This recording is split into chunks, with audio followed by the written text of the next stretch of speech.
Happy What If Wednesday to every single one of you guys. My name is Zach, and welcome back to a full spoiler review for the brand new Marvel Studios What If Episode 6. What if Killmonger saved Tony Stark in the desert back in Iron Man 1?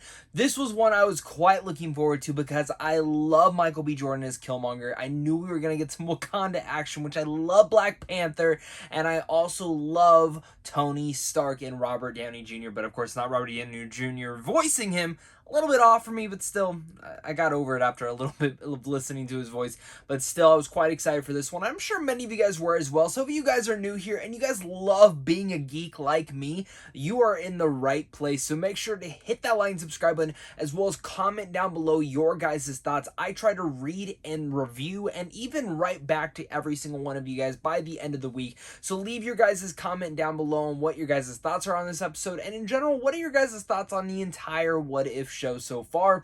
Without further ado, let's dive into my spoiler thoughts right now. So what if Killmonger had saved Iron Man?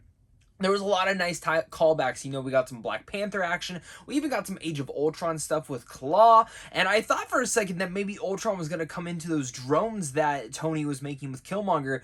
That didn't happen, because I know we've seen that kind of thing in the poster where it's Ultron, but it's like Vision's body in there. It looks cool. I'm looking forward to seeing where that kind of goes into. But again, we've had those moments, and we also have the original Iron Man movie in here, which was an interesting aspect to see the twist and turns and to see where everything kind of goes. I will give this credit where credit is due, which, you know, the rest of the show, a lot of the episodes have ended in a very dark and disturbing manner. This was probably the most optimistic ending that What If has had probably yet. You know, yes, it sucks that we lost Black Panther, which, rest in peace. God, it kills me every time I hear Chadwick Boseman's voice, because he's just so perfect in the role. Besides that, you know, we've already seen him as T'Challa Star-Lord, which is freaking awesome, and I'm just happy we're getting more of him.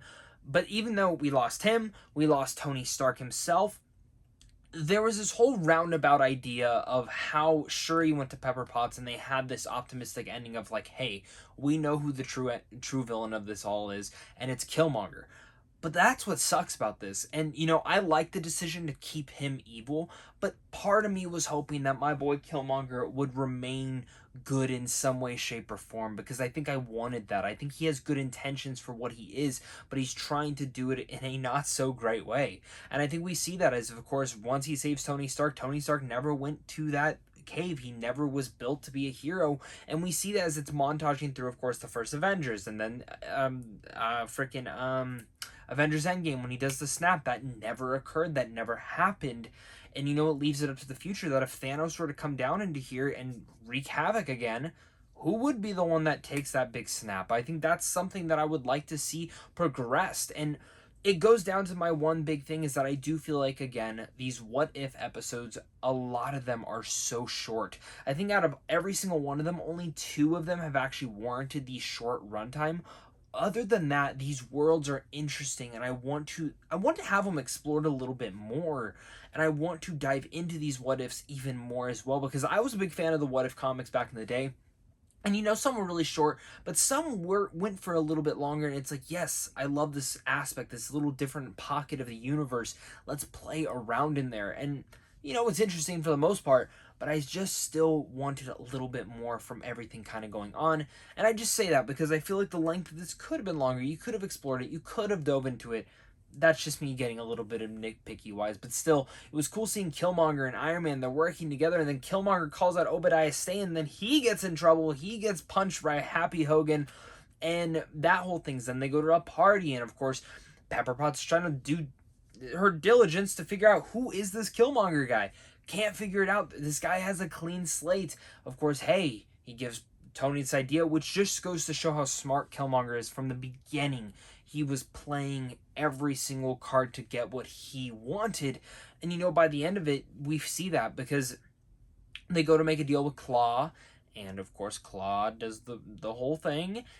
Pretty much, Black Panther comes in, which was freaking awesome to see him storming around, clawing people and just stopping them. And then, of course, Killmonger ruins the day, kills kills T'Challa, and then also kills Rhodey, which was a pretty emotional thing, which made me happy because I'm sitting there, I'm like, there's no way Tony's gonna fall all for this. It's too obvious. There's got to be something. Tony always has a backup plan, but Jarvis caught it all. Tony finds that. He sends his Gundam soldier in, which again, I did like that callback that when he says, hey, I like anime, I don't know what you're talking about. That is a great callback because in real life, Michael B. Jordan is actually a huge fan of anime, so like, that was just a great little tie-in right there. I wonder if that line was actually written in or if it was improv. Very curious on that. But I really like that. And it just got darker and darker and darker. And then, of course, you know, he goes back. He ends up killing Tony and defeating the drone. It says, hey, we need to start a war with the Wakandans. The Wakandan war starts from there. Then he goes back and kills Claw and sides with the Wakandans, and then completely shifts and turns once he gets that. I was actually waiting for him to end up killing his uncle. That didn't happen, thank God, but it still got dark. But then by the end of the episode, of course, Shuri comes to Pepper Potts, like I already mentioned, and said, hey, we need to stop this. This is, again, a show that I'm really liking. It totally gives me vibes of the Twilight Zone, and I love the different instances of this. I know there's a lot of rumors that some of these characters might show up in Doctor Strange 2 Multiverse of Madness. Gotta be honest, wouldn't mind seeing a Michael B. Jordan come back as Killmonger, that version of Black Panther, whether it's that or maybe like a better version of him that's not mean and evil. I think there's a lot of fun possibilities in here, and I would love to see, like, what if Wanda, like, went through the multiverse and went into each episode and fought, I don't know, Captain Carter, and then, I don't know, went to the zombie one and had to fight a zombie version of herself, and then had to go to this one and fight Star-Lord T'Challa, and then go to this one and fight this one.